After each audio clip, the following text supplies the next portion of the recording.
Yan. Ito yung ulam namin ngayon. Ubod ng saging. Yan, kung tawagin nila ay fluorescent. Lahokan namin ng manok ito. Ang dilim-dilim na. Oh, ayan oh. Ang dilim dyan ba? Dito tayo. Dito may solar dito eh. Tandang yan eh. Oh, sus. Sarap. Ayan, may dugo. Ihalo natin yan.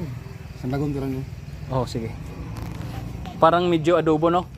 Tapos, Wala ito na. oh, tinula. Oh, wala pa. Tinula na ubod ang lahok.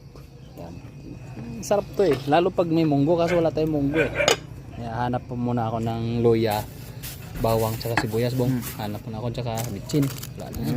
Wala na yan. Hanap muna ako ah. Oh, kumukulo na. Yan, oy. Nagmo-moist ah. Op! Grabe, oh, yan oh.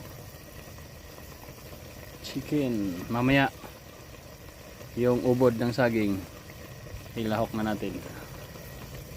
Alright. Ito na yun. Oh. Oy, saba. Gutom naman. Ubod ng saging na saba. Alright. Okay. Oh. Ang ingay no aso na ano niya eh. Naamoy niya yung ano, chicken. Oh, ha? Sabaw. Ganito lang sa probinsya. Kapugi, tagulan ginanin nito. May- Yo. Ay, pinya? Pwede ba? Oy, pwede. Ha? Alright, mamaya ka na Noche ah. Noche, mamaya ka na. Stipot ka lang dyan. Munggayahin yung ibang aso, maingay. Ay, bubong oh. Bate na oh. Dadi ka naman silbi. Plus oh. Tayo, kumbate na.